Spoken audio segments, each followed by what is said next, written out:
மகிமை உண்டாவதாக. கடந்த நாள் முழுவதுமாக கலைமணி போல பாதுகாத்தார், சுகபலன் ஜீவன் தந்தார். அதற்காக கர்த்தருக்கு நன்றி சொல்கிறேன். போக்கில் மரத்திலும் அவருடைய கிருபை கூட இருந்தது. அதற்காக கர்த்தருக்கு நன்றி சொல்கிறேன். எல்லாவித கலைஞர்கள் மத்தியிலும் கர்த்தருடைய கிருபை கூட இருந்தது. அதற்காக கர்த்தருக்கு நன்றி சொல்கிறேன். ராகவிலே கர்த்தர் கொடுத்த வசனங்களை நாம் தியானித்து நம்முடைய ஆத்மாவிற்கு பிரயோஜனப்படுத்திக் கொள்வோமாக. ரோமர் 8வது அதிகாரம் 6வது வசனம். ரோமர் 8:6. ஆவியின் சிந்தை மரணம், ஆவியின் சிந்தையோ ஜீவனும் சமாதானமுமாம். மாம்ச சிந்தை மரணம், ஆவியின் சிந்தையோ ஜீவனும் சமாதானமுமாம். பாருங்க, ஆவியின் சிந்தை ஜீவனும் சமாதானமுமாம் என்று எழுதப்பட்டிருக்கிறது. ஆவியின் சிந்தை என்பது மாம்ச சிந்தைக்கு அப்படியே எதிரானது. அதற்கு அப்படியே அதாவது விரோதமான ஒரு காரியம். ஆவியின் சிந்தை உடையவர்கள் தேவனை பற்றியோ அவருடைய படைப்பு, அவருடைய மகிமை, அவர் தந்ததிருந்த பரிசுத்த ஆவி, வல்லமை இவைகளை குறித்து சிந்திப்பார்கள். இப்படிப்பட்டவர்களுக்கு பாருங்க, இப்படிப்பட்ட ஆவியின் சிந்தை உடையவர்களுக்கு உலக ஆசைகளோ அல்லது பாவத்தை பற்றிய எண்ணமோ அல்லது சுய விருப்பமோ, தான் மட்டும் வாழ்ந்தால் போதும் என்ற மனநிலைக்கு அவர்கள் எதிரானவர்கள். அப்படிப்பட்ட கிரியைகளுக்கு எதிராளிகளாக காணப்படுவார்கள். இவர்கள் தான் ஆவியின் சிந்தை உடையவர்களாக இருப்பார்கள். பாருங்க, ஆவியின் சிந்தை உடையவர்கள் எப்படிப்பட்டவர்கள்? நீதிமொழிகள் 3வது அதிகாரம் 5-6. நீதிமொழிகள் 3:5-6.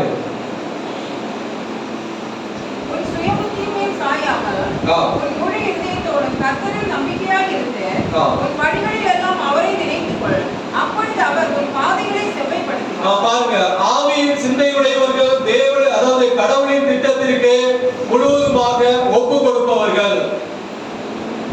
யாரெல்லாம் ஆவியின் சிந்தை உடையவர்களா இருக்கிறார்களோ அவர்கள் எல்லாரும் கடவுளின் திட்டத்திற்கு தன்னை முழுவதுமாக ஒப்பு கொடுப்பவர்கள். அவர்கள் சுய புத்தியின் மேல் சாயாதவர்களாக இருப்பார்கள். கர்த்தர் மேல் முழு நம்பிக்கை உடையவர்களாக இருப்பார்கள். செல்கிறோம் எங்கோ தேவனை நினைப்பார்கள், சாட்சி உடையவர்களாக இருப்பார்கள். பாருங்க, உன் வழிகள் எல்லாம் அவரை நினைத்துக்கொள். ஆவியின் சிந்தை உடையவர்கள் எங்கெல்லாம் செல்கிறார்களோ அங்கெல்லாம் கர்த்தரை நினைத்துக் கொள்வார்கள். அப்போது உன் பாதைகளை அவர் செவ்வாய்ப்படுத்துவார். அப்பொழுது அந்த பாவத்திலிருந்து, மாம்ச சிந்தையிலிருந்து அவர்களுக்கு விடுதலை கொடுத்து ஆவியின் சிந்தை உடையவர்களாக எப்பொழுதுமே தேவனை பற்றியும், செல்கிற எங்கோ அவருடைய மகிமை பற்றியும் பரிசுத்த ஆவியை பற்றியும் மனசுக்குள்ளாக சோத்திரம் சோத்திரம் என்று சொல்லுவார்கள். இவர்கள் ஆவியின் சிந்தை உடையவர்கள். அதாவது தேவனின் திட்டத்திற்கு முழுமையாக தங்களை ஒப்புக் கொடுப்பவர்கள். இரண்டாவது, ஏசாயா 26வது அதிகாரம் 3வது வசனம். ஏசாயா 26:3. உம்மை உயிரை பற்றி கொண்ட மனதுடையவன் உம்மையை நம்பி இருக்கிறபடியால் நீர் அவனை பூரண சமாதானத்துடன் காத்துக்கொள்வீர். உம்மை உறுதியாய் பற்றி கொண்ட மனதை உடையவன் உம்மையே நம்பி இருக்கிறபடியால், பாருங்க, அவனை பூரண சமாதானத்துடன் காத்துக்கொள்ளுங்க. சமாதானத்தோடு வாழ்பவர்கள். பாருங்க, அதாவது ஆவியின் சிந்தை உடையவர்கள் அவர்கள் எப்பொழுதும் சமாதானத்தோடு வாழ்கிறவர்களாக இருப்பார்கள். ஒரு அமைதியான ஒரு வாழ்க்கை. அவர்களிடத்துல சண்டைகளோ கோபங்களோ எரிச்சலோ இல்லாமல், அதாவது அமைதியாக வாழ பழகிக் கொள்கிறவர்கள் யாவருடன் சமாதானமாக வாழ்கிறார்கள். ஏனென்றால் கர்த்தரை அவர்கள் உறுதியாய் பின்பற்றுகிறபடியால். யாரெல்லாம் கர்த்தரை அதாவது பார்ஷியலா, அதாவது அறகுறையா அல்ல, உறுதியாக பின்பற்றினால் அவர்கள் சமாதானத்தோடு அவர்கள் வாழ்வார்கள். பூரண சமாதானம், தேவனுடைய சமாதானம் அவர்களை காத்துக்கொள்ளும். அவர்கள் எப்பொழுதும் ஒரு அமைதியான வாழ்க்கை வாழ்வார்கள். யார்கிட்டையும் ரொம்ப சண்டை போட மாட்டாங்க. எரிச்சலோ, சில வேளைகளில் நம்ம மனிதர்களாக இருக்கிறோம், அது எரிச்சல் நம்ம படுவோம். ஆனா ஆவியின் சிந்தையுடையவர்கள் எப்பொழுதும் அமைதியான ஒரு வாழ்க்கையை விரும்புவார்கள். மூன்றாவது பாருங்க, ரோமர் 8:14. ரோமர் 8:14. மேலும் எவர்கள் தேவனுடைய ஆவியினாலே நடத்த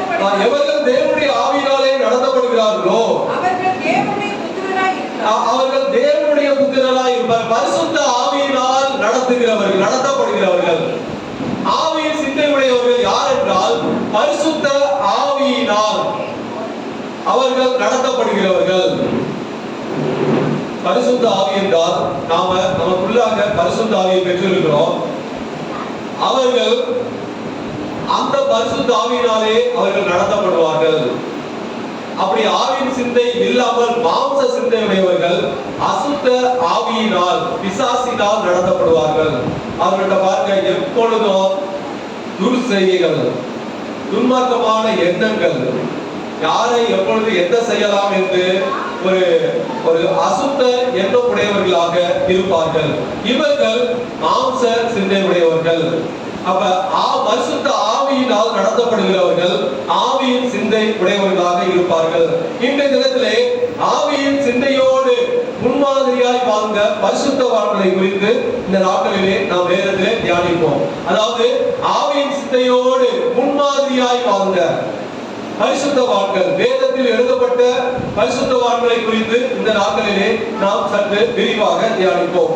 எல்லாருக்கும் நாம முதல்ல இந்த பரிசுத்தவான்களை குறித்து வேறு ஒரு கண்ணோட்டத்தில் நாம பார்த்தோம்.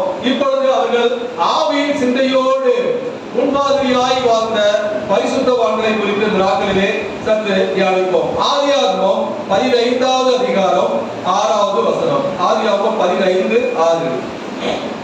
அவன் கர்த்தரை விசுவாசித்தான், அதை அவர் அவருக்கு நீதியாக ஆபிரகாம் கர்த்தரை விசுவாசித்தான், அதை அவர் அவருக்கு நீதியாக எண்ணினார். பாருங்க, முதலாவது ஆவியின் சிந்தையோடு முன்மாதிரியாய் வாழ்ந்த பரிசுத்தவான் முதலாவது ஆபிரகாம். பாருங்க, அவருக்கு அந்த ஆபிரகாமுக்கு இருந்த ஆவியின் சிந்தை என்ன? விசுவாசம். அவருக்கு இருந்த ஆவியின் சிந்தை விசுவாசமாக இருந்தது. கர்த்தரை விசுவாசித்தல், அதாவது முழுமையாக விசுவாசித்தார். அறகுறையாக அல்ல, முழுமையாக. நாம் சட்டப்படாதீங்க, முழுமையாக விசுவாசிக்கிறது. தேவனை பரிசுத்த ஆவியானவரே இந்த இடத்துல எழுதி வைத்திருக்கிறார். அதாவது கர்த்தரை விசுவாசித்தார், அதை அவர் அவனுக்கு நீதியாக எண்ணினார். பாருங்க, பவுல் அப்போஸ்தலர் கூட ஆபிரகாமுக்கு இருந்த ஆவிக்குரிய சிந்தையை குறித்து பெருமையாக எழுதுகிறார். ரோமர் 4வது அதிகாரம் 3வது வசனம். ரோமர் 4:3. வாலிபர்கள் படிக்கலாம். ரோமர் 4:3. வேத வாக்கியம் என்ன சொல்லுகிறது? ஆபிரகாம் தேவனை விசுவாசித்தார். வேத வாக்கியம் என்ன சொல்லுகிறது? பவுல் அப்போஸ்தலர் எழுதுகிறார். பாருங்க, வேத வாக்கியம் என்ன சொல்லுகிறது? ஆபிரகாம் தேவனை விசுவாசித்தார், அது அவனுக்கு நீதியாக பாருங்க பவுல் அப்போஸ்தலர் கோட் பண்ணுகிறார். பாருங்க, அதாவது ஆபிரகாம் எப்படி இருந்தார்?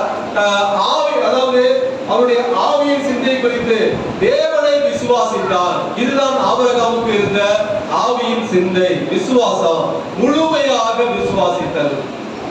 அருமையான தேவனுடைய பிள்ளைகளே, நாம தேவனை முழுமையாக விசுவாசிக்க வேண்டும். நம்முடைய வாழ்க்கையில அநேக சோதனைகள், பிரச்சனைகள் வரும்போது நம்முடைய விசுவாசம் முழுமையாக தேவன் பேர்ல இருக்க மாட்டேங்குது. அது அப்படியே கொஞ்சம் கொஞ்சமாக குறைய ஆரம்பிக்கிறது. நாம ஜெபம் பண்ணுகிறோம், ஆராதனைக்கு போகிறோம், ஆனா என்னுடைய வாழ்க்கையில இப்படிப்பட்டதான பிரச்சனைகள் உண்டாகிறது. அப்படி என்று தேவனை முழுமையாக விசுவாசிப்பதில் இருந்து கொஞ்சம் கொஞ்சமாக நம்முடைய விசுவாசம் குறைகிறது.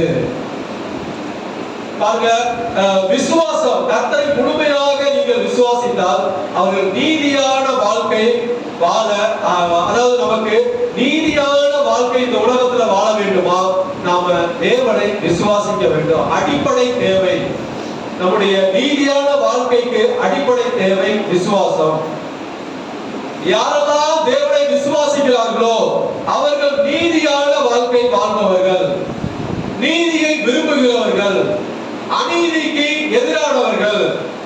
அநீதி எங்காவது நடந்துச்சுன்னா அது அதாவது என்ன இப்படினோ அது நியாயமான கோபம் அவர்களுக்கு வரும். இவர்கள் எல்லாரும் தேவனை விசுவாசிக்கிறவர்கள், நீதியான வாழ்க்கை வாழ்பவர்களுக்கு சமமாக இருக்கிறது. அடுத்ததாக இரண்டாவது ஒரு பரிசுத்தவான் பாருங்க, ஆதியாகமம் 50வது அதிகாரம் 20வது வசனம். ஆதியாகமம் 50:20. ஆதியாகமம் 50:20 படிக்கலாம். நீங்கள் எனக்கு தீமை செய்ய நினைத்தீர்கள், தேவனோ இப்பொழுது நடந்து வருகிறபடியே வெகு ஜனங்களை உயிரோடே காக்கும்படிக்கு அதை நன்மையாக முடிய பண்ணினார். இரண்டாவது பாருங்க, யோசேப்பு ஒரு பரிசுத்தவான். யோசேப்புக்கு இருந்த ஆவியின் சிந்தை பாருங்க, நேர்மை. அதாவது தீமைக்கு தீமை செய்யாதவர்கள் இவர்கள் ஆவியின் சிந்தையுடையவர்களாக இருப்பார்கள். அவர்கள் நேர்மையாக இருப்பார்கள். யாரெல்லாம் நமக்கு யாரெல்லாம் தீமைக்கு தீமை செய்தார்களோ அதற்கு பதிலாக நன்மை செய்கிறவர்கள் இவர்கள் ஆவியின் சிந்தை உடையவர்களாக இருப்பார்கள். யோசேப்பு ஒரு முன்மாதிரியான எழுதப்பட்ட ஒரு பரிசுத்தவான். யோசேப்பு இதற்கு சரியான உதாரணம் பாருங்க. சகோதரர்கள் தீமை செய்தாலோ, யோசேப்பை குறித்து நீங்க சரித்திரத்துல நீங்க வாசிச்சிருப்பீங்க. எல்லா சகோதரர்களும் அவருக்கு தீமை செய்தார்கள், கொலை செய்ய வேண்டும் அப்படி என்று திட்டம் தீட்டினார்கள். அவர்களுக்கு தீமை அதாவது சகோதரர்கள் எல்லாரும் யோசேப்புக்கு தீமை செய்தார்கள். ஆனாலும் பாருங்க, கடைசியில அவர்களை மன்னித்தார். அவர்களிடத்துல பச்சமாய் பேசி அவர்களுக்கு நன்மை செய்கிறார். பயப்படாது, பச்சமாய் பேசுகிறார். நான் உங்களை ஒன்று செய்ய மாட்டேன். ஒரு பார்வோனுக்கு அடுத்த ஸ்தானத்திலே இருக்கிற ஒரு மனிதராக காணப்பட்டார். இவர் ஏதாவது நம்மை செய்து விடுவாரோ என்று அவர்களை மன்னித்து பட்சமாய் பேசுகிறார். அவருடைய நேர்மை, அந்த நேர்மையினால் அதாவது தகப்பனார் சொல்லிவிட்டார், இவர்களை நீ பாதுகாத்துக் கொள்ள வேண்டும் என்று, சகோதரர்களை பாதுகாத்துக் கொள்ள வேண்டும் என்று. ஆனால் தகப்பனார் இறந்ததுக்கு பிற்பாடு இவர்களுக்கு ஒரு பயம் வந்து விட்டது. யோசேப்பு என்ன, அந்த நாம் செய்த தீமைகளை நினைத்து நமக்கு தீமைக்கு தீமை செய்வார்களோ அப்படி என்று ஒரு பயம் அவர்களுக்கு கொட்டி கொண்டது. ஆனால் தான் கொடுத்த வாக்குல நேர்மையாக யோசேப்பு காணப்பட்டார். ஹல்லேலூயா. அவருக்கு தீமை செய்ய அநேக சந்தர்ப்பங்கள் இருந்தோம். தன்னுடைய சகோதரர்கள் எல்லாருக்கும் தீமை செய்ய அநேக வழிகள் இருந்தோம். ஆனால் அவர்கள் யோசேப்பு அவர்களுக்கு செய்யவில்லை. அவருடைய ஆவிக்குரிய சிந்தை நேர்மை, தீமைக்கு தீமை செய்யாதவர்கள் இவர்கள் எல்லாரும் அதாவது ஆவியின் சிந்தையோடு முன்மாதிரியாய் வாழ்ந்த பரிசுத்தவான்கள். மூன்றாவது பாருங்க, எபிரேயர் 11வது அதிகாரம் 24வது வசனம். எபிரேயர் 11:24.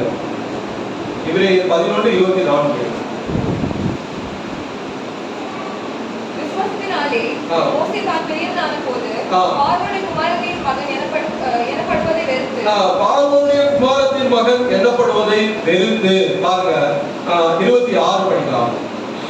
இனிவரும் பலன் மேல் நோக்கமாய் இருந்து எகிப்திலுள்ள பொக்கிஷங்களிலும் கிறிஸ்துவின் நிமித்தம் வரும் நிந்தையை அதிக பாக்கியம் என்று எண்ணினார். பாருங்க, இனிவரும் பலன் மேல் நோக்கமாய் இருந்து. பாருங்க, அதாவது விசுவாசத்தினாலே மோசே தான் பெரியவனான போது பார்வோனுடைய குமாரத்தின் மகன் என்னப்படுவதை வெறுத்து.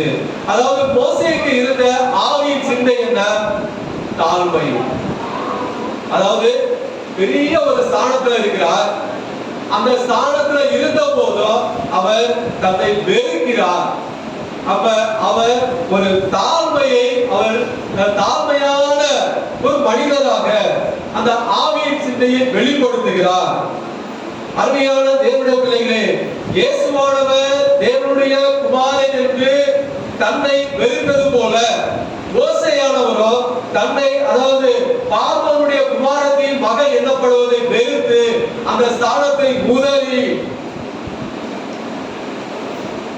பாருங்க, அதுக்கப்புறம் நீங்க வாசி பாத்தீங்கன்னா நீங்க இனிவரும் அதாவது அனுபவங்கள் தேவனுடைய ஜனங்களை துன்பத்தோடு அனுபவிப்பதையே தெரிந்து கொண்டு. அருமையான தேவனுடைய பிள்ளைகளே, ஒரு தலைவருக்கு மிகவும் தேவை தாழ்மை. மோசே இஸ்ரவேலிலே மிகப்பெரிய ஒரு தலைவர், தேவனால் தெரிந்து கொள்ளப்பட்ட ஒரு மனிதர். யாரெல்லாம் தாழ்மையாய் இருக்கிறார்களோ ஜனங்கள் அதாவது அவருக்கு கட்டுப்பட்டு இருப்பார்கள், அவருக்கு கீழ்ப்படிவார்கள். ஜனங்களுக்கு கட்டுப்பட்டு இருப்பார்கள், கீழ்ப்படிவார்கள் என்றால் அந்த தலைவன் தாழ்மையாய் இருக்க வேண்டும். எந்த தலைவர்கள் அல்லது எந்த பரிசுத்தவான்கள் தாழ்மையாக இருக்கிறார்களோ அவர்களுக்கு ஜனங்கள் கீழ்ப்படிவார்கள், அவர்களுக்கு கட்டுப்படுவார்கள். அவருடைய வார்த்தைக்கு எதிர் பேச மாட்டாங்க.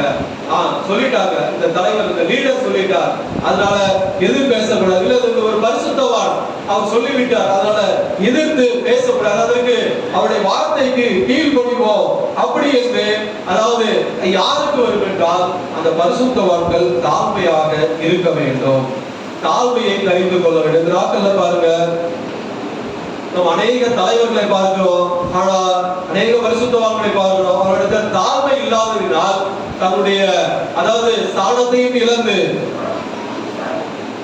வெளியில பாத்தீங்கன்னா பெரிய ஒரு தலைவராக இருப்பார்கள்,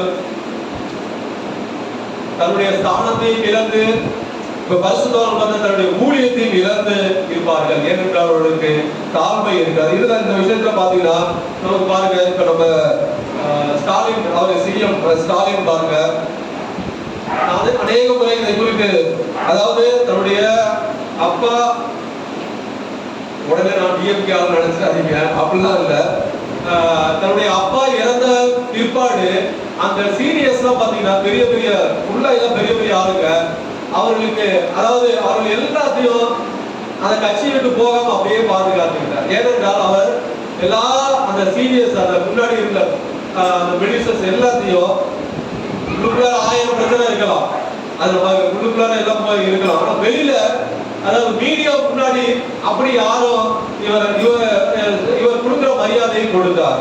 அவர்களும் இப்படி கொடுத்ததுனால அவர்களும் இவருக்கு அடங்கி இருந்தார்கள்.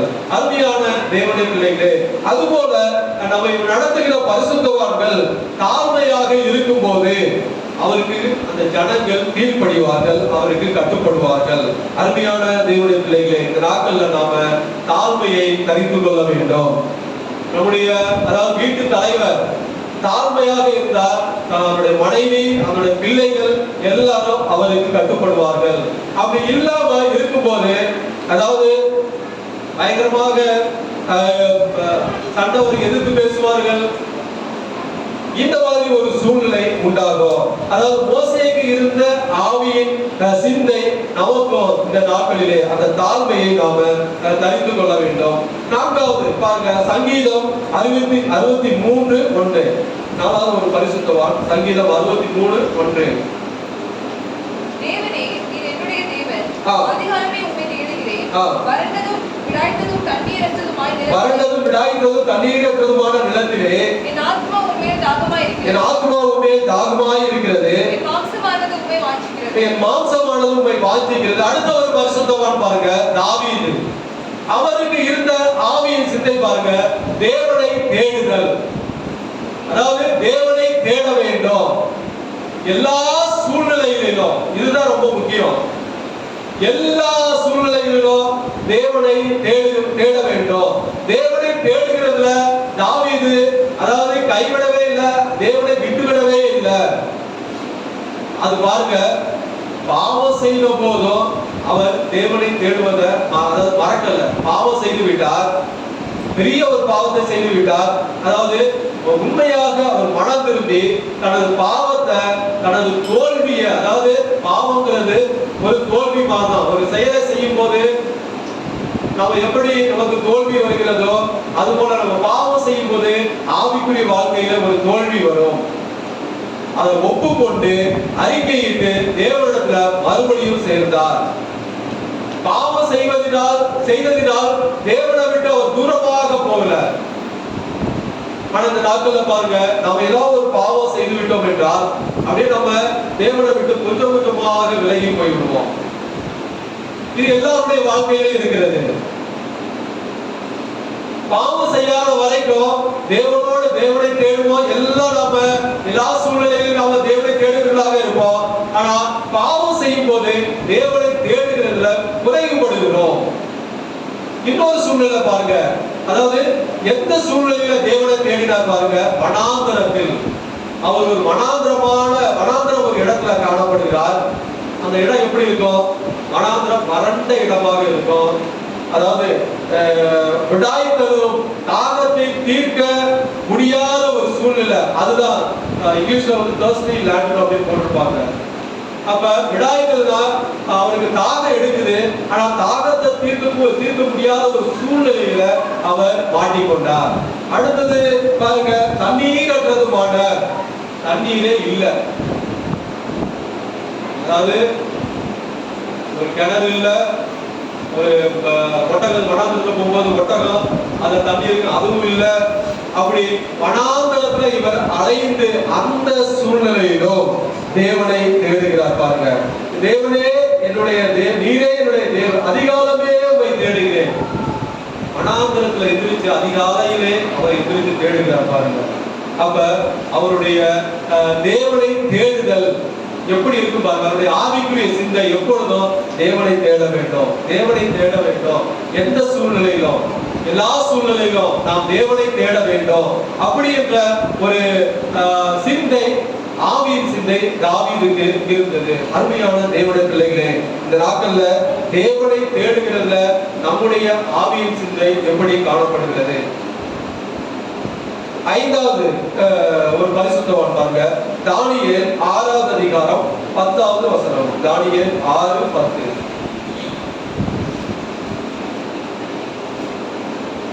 தானியேல் 6:10.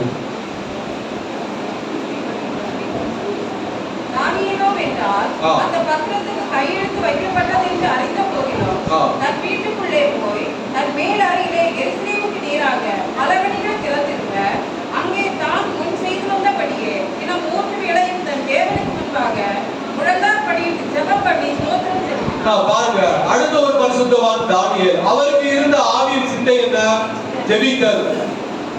அதாவது உயிருக்கு உத்தரவாதம் இல்லாத சூழ்நிலையிலும் ஜெபம் செய்தார். தேவனை தொழுது கொண்டால், அவரை பாருங்க, தேவனை தொழுது கொண்டால், ஜெபம் செய்தால் மரணம். உன்னை அதாவது அங்க சட்டம் என்னன்னா, தேவனுடைய, அதாவது ராஜாவை மாத்திரம் தான் தொழுது கொள்ள வேண்டும். தேவனை, அவர்கள் சொந்த தெய்வம் யெகோவாவை தொழுது கொள்ளக்கூடாது, ஜபிக்க கூடாது. இதுதான் சட்டம் ஏற்றப்பட்டிருக்கு. ஆனா அவருக்கு உயிருக்கு உத்தரவாதம், அடுத்த தேவனை தொழுது கொண்டால் அடுத்த செகண்ட் அவருடைய உயிர் அவர்கிட்ட இருக்காது. அந்த சூழ்நிலையிலும் அவர் பாருங்க, அதாவது மரணத்தை குறித்து கவலைப்படல, பயப்படல. அவர் தேவனோடு உறவாடினார், ஜெபித்தார். அதோட முடிவு என்ன? யாருக்கு ஜெயம் வந்தது? தானியேலுக்கு ஜெயம் வந்தது. அருமையான தேவனுடைய பிள்ளைகளே, மரணத்தை குறித்து நாம எல்லா சூழ்நிலையிலும் ஜெபிக்க பழகி கொள்ள வேண்டும். நம்முடைய, அதாவது இப்ப இருக்கிற சூழ்நிலை இப்ப இல்ல, நமக்கு இல்ல. பாருங்க, நம்ம ஜெபம் பண்ணினாலோ அல்லது தேவனை தொழுது கொண்டாலோ நீங்க சிறைச்சாலை போவீங்க அல்லது உங்களை வந்து கொன்று விடுவார்கள். அப்படிப்பட்ட சூழ்நிலையில நாம இங்க வாழ, அப்படிப்பட்ட சூழ்நிலையில நம்ம வாழ்கிறோம். நம்ம தேவனை நிம்மதியாக ஆராதிக்கிறோம், எந்த ஒரு பிரச்சனையும் இல்லை. ஆனா மணிப்பூர் இந்த மாதிரி தேசத்துல இந்த மாதிரி போனீங்கன்னா அங்கெல்லாம் பாத்தீங்கன்னா தேவனை, அதாவது பகிரங்கமாக தொழுது கொள்ள முடியாது. அவருடைய ஆலயத்தை இடித்து விடுவார்கள். இப்ப கொஞ்ச நாளைக்கு முன்னால நீங்க பேப்பர்லாம் பார்த்துருக்கீங்க. அருமையான, வெளியில யார் இருக்கா? வெளியில இருந்து உண்டாருவாங்க.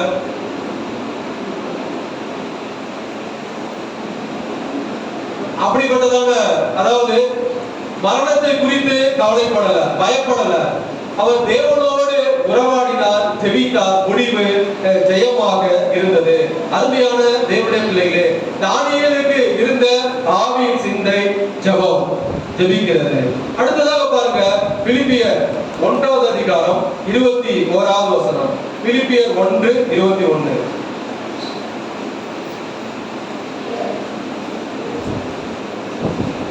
பிலிப்பியர் 1:21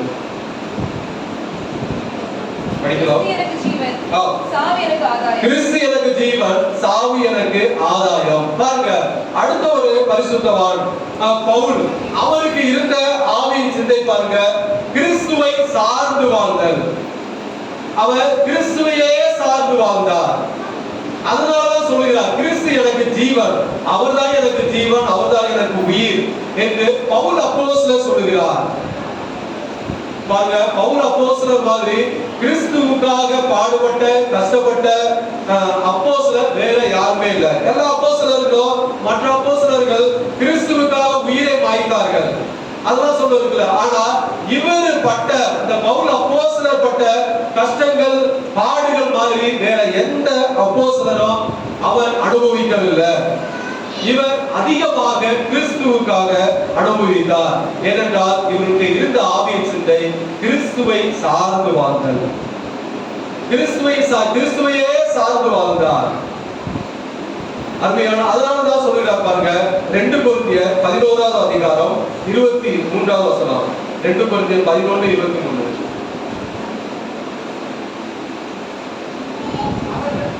படிக்கலாம்.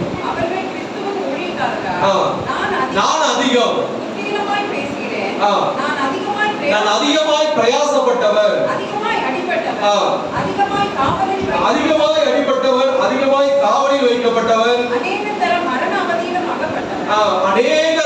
மரண அவதியில் பின்னாடி படித்துட்டே போனீங்கன்னா உங்களுக்கு விளங்கும். அதாவது மற்ற அப்போஸ்தலரை காட்டிலும் நான் அதிகமாய் பிரயாசப்பட்டவன், அதிகமாய் அடிபட்டவன், அதிகமாய் காவலில் வைக்கப்பட்டவன், அநேக தரம் மரண அவஸ்தை. பாருங்க அருமையான தேவனுடைய பிள்ளைகளே, அவருக்கு இருந்த கிறிஸ்துவையே சார்ந்து வாழ்ந்தார்.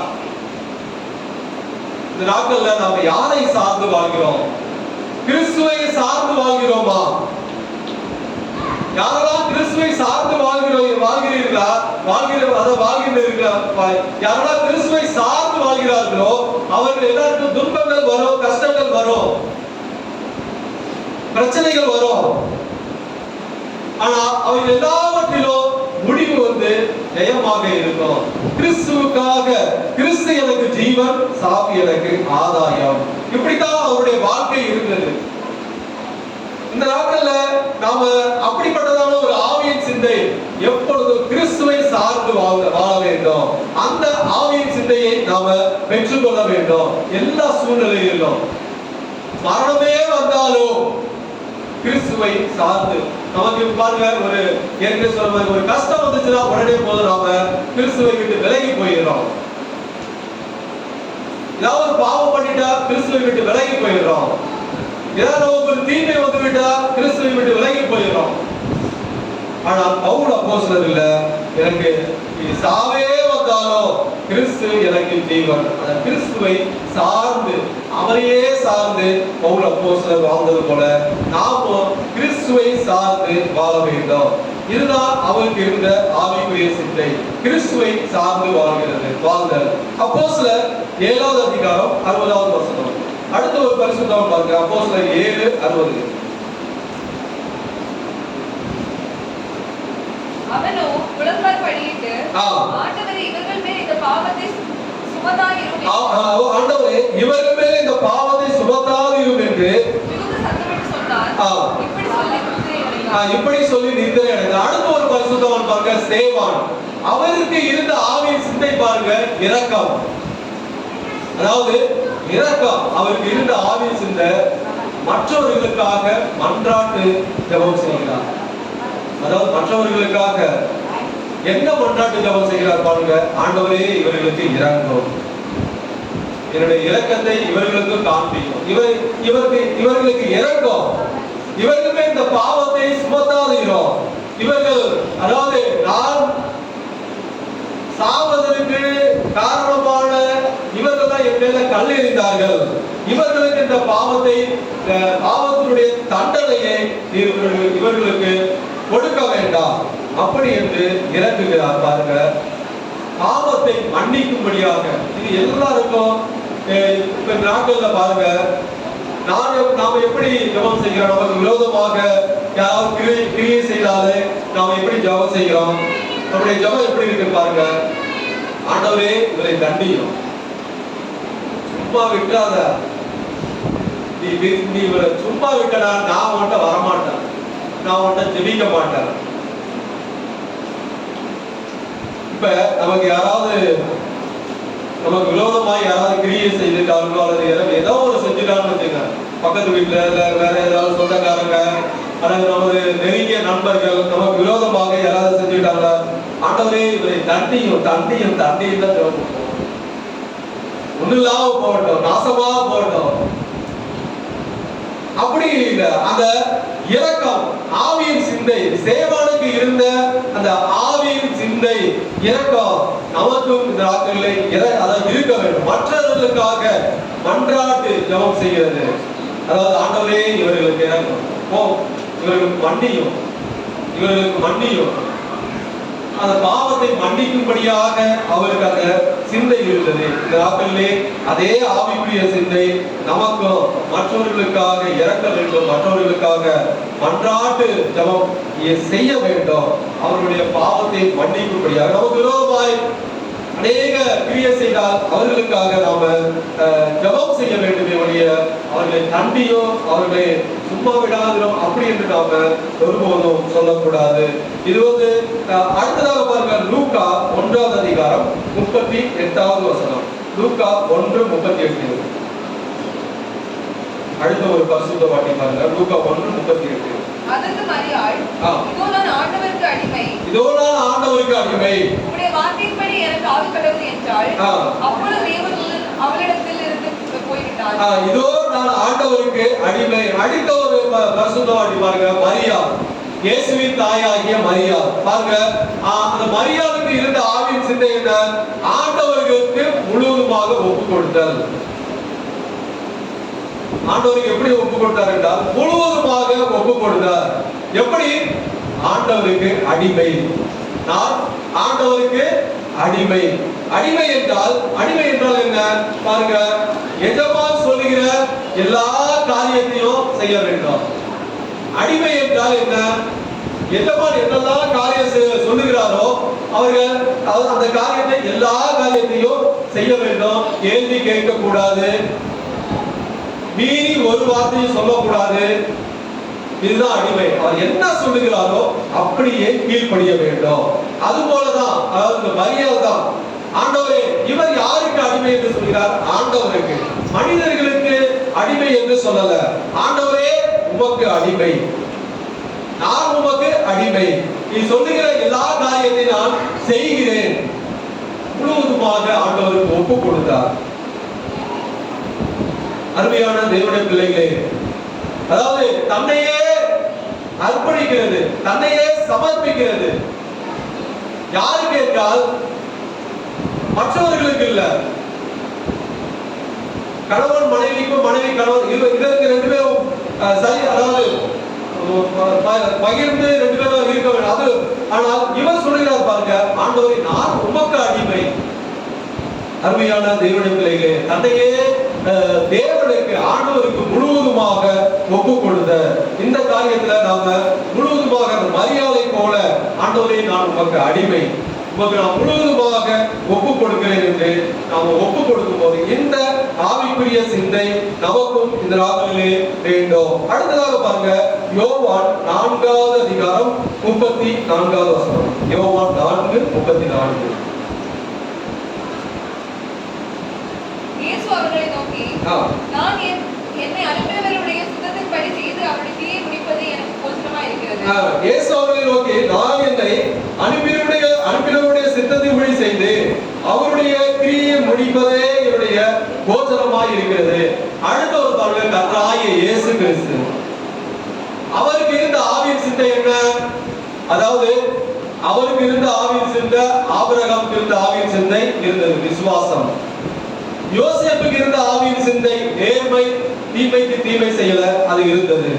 மோசேக்கு இருந்த ஆவியின் சிந்தை தாழ்மை, அது இயேசுவுக்கு இருந்தது. தாவீதுக்கு இருந்த ஆவியின் சிந்தை தேவனை தேடுதல், பிதாவை இயேசு எப்போதும் தேடினார், அதுவும் அவருக்கு இருந்தது.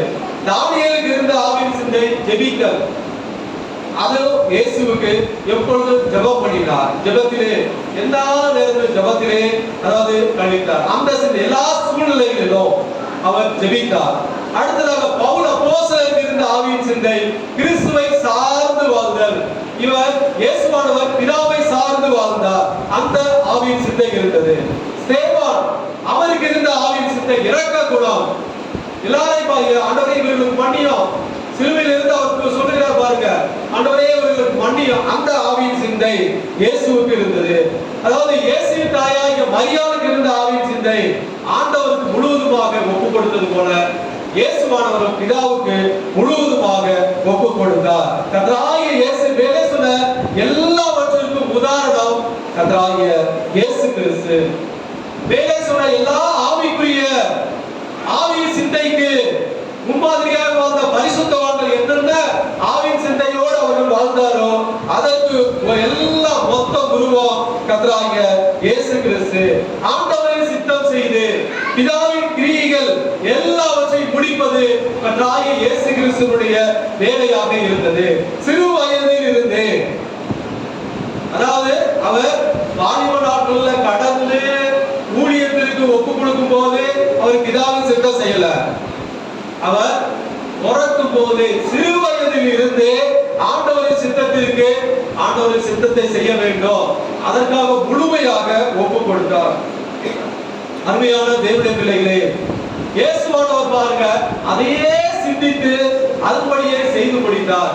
பிதாவுக்கு, அதாவது என்னை அனுப்பினவருடைய சித்தத்தின்படி செய்து அவருடைய கிரியை முடிப்பதே அவருடைய சிந்தை. எல்லாமே பிதாவுடைய சித்தம் செய்ய வேண்டும். என்னை பிதா அனுப்பி இருக்கிறார், அவருடைய சித்தம் நாம் செய்ய வேண்டும். அப்படி என்று சிறு வயதில் இருந்தே ஆண்டவருடைய சித்தத்திற்கு ஒப்பு கொடுத்து அதையே யோசிச்சு யோசிச்சு யோசிச்சு அதையே அதன்படியே செய்தார்.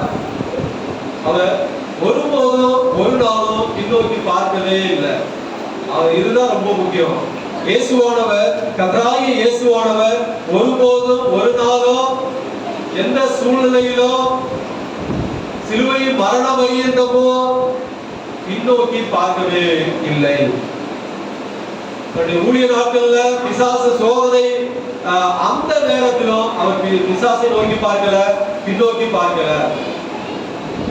அவர் சிலுவையில் என்னடா இவ்வளோ கஷ்டம் அப்படி என்று அவருக்கு பின்னோக்கி பார்க்கல.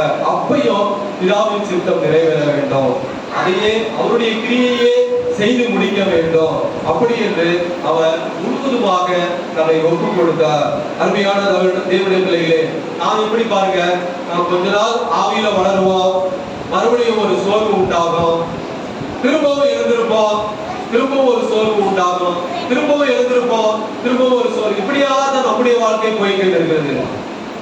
பாருங்க, ஈசிஜி பாருங்க, மேலே ஏறு ஏறு ஏறு இறங்கும் ஏறு இறங்கும். ஆனா அப்படிதான், அதாவது ஸ்ட்ரெயிட்டாவும் இருக்க கூடாதுங்க, ஸ்ட்ரெயிட்டா இருந்தா இறந்து போயிட்டான்னு அர்த்தம். ஆனா நம்முடைய மனிதர்கள் அப்படிதான். சில டைம் நம்ம பாவம் செய்வோம், நம்முடைய சில டைம் நம்முடைய கிராம சருணி ஏறும், திடீர்னு ஏதோ ஒரு சோர்வு வரும், சருணி இறங்கும், திடீர்னு நம்ம உற்சாகமாகவும் சருணி போவோம். இப்படிதான் மனிதனுடைய வாழ்க்கை அப்ஸ் அண்ட் டவுன்ஸ் இருக்கதான் செய்யும். ஆனாலும் நாம பிதாவின் சித்தம் செய்ய வேண்டும், பிதாவின் சித்தம் செய்ய வேண்டும், ஆவியின் சிந்தையோடு நாம வாழ வேண்டும். அந்த ஒரு உணர்வு நம்ம எல்லாருக்கும் வேண்டும். அருமையான தேவனுடைய பிள்ளைகளே, சொல்ல எல்லா பரிசுத்தவான்களும் ஆவியின் சிந்தையுடையவர்களாய் இருந்தபடியால் அவர்கள் பாருங்க, அவர்கள் ஜீவனையும் சமாதானத்தையும் அவர்கள் பெற்றுக் கொண்டார்கள்.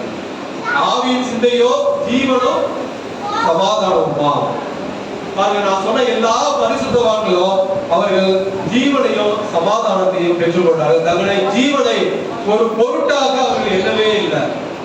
நான் சொன்ன எல்லாருமே தங்களுடைய ஜீவனை ஒரு பொருட்டாகவே எண்ணல, மாறாக முழுமையாக தங்களுடைய ஜீவனை அவர்கள் அதாவது பிதாவுக்கு ஒப்பு கொடுத்தார்கள், அர்ப்பணித்தார்கள்.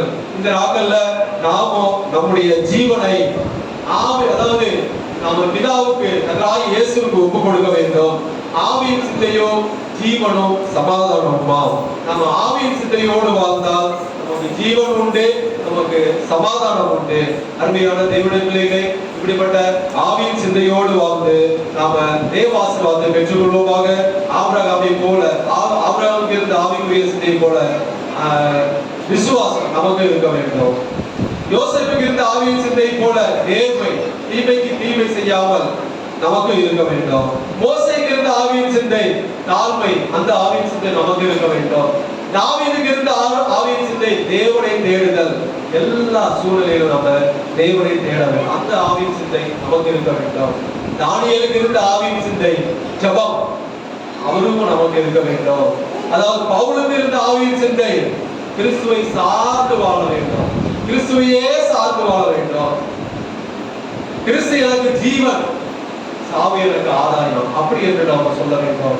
ஸ்தேவானுக்கு இருந்த ஆவியின் சிந்தை இரக்கம், அதாவது மற்றவர்களுக்காக மன்றாட்டு இறங்கி மன்னியும், அப்படி என்ற ஒரு ஆவியின் சிந்தை நமக்கு இருக்க வேண்டும். மரியா, இயேசுவின் தாயாகிய மரியாவுக்கு இருந்த ஆவியின் சிந்தை ஆண்டவருக்கு முழுவதுமாக ஒப்பு கொடுத்தல், அந்த ஆவியின் சிந்தை நமக்கு இருக்க வேண்டும். இப்படி நாம ஆவியின் சிந்தையோடு வாழும் போது நமக்கு ஜீவனையும் இந்த உலகத்துல சமாதானத்தையும் தேவ சமாதானத்தையும் தருவார். அப்படிப்பட்ட சமாதானத்தோடு நாம வாழ்ந்து தேவாசீர்வாதம் பெற்றுக் கொள்வோமாக. கர்த்தர் இந்த வார்த்தைகளை ஆசீர்வதிப்பார். ஆமென். ஹalleluya. சோத்ரம் சோத்ரம் சோத்ரம் சோத்ரம் சோத்ரம் சோத்ரம் சோத்ரம் சோத்ரம் சோத்ரம். ஹalleluya ஹalleluya.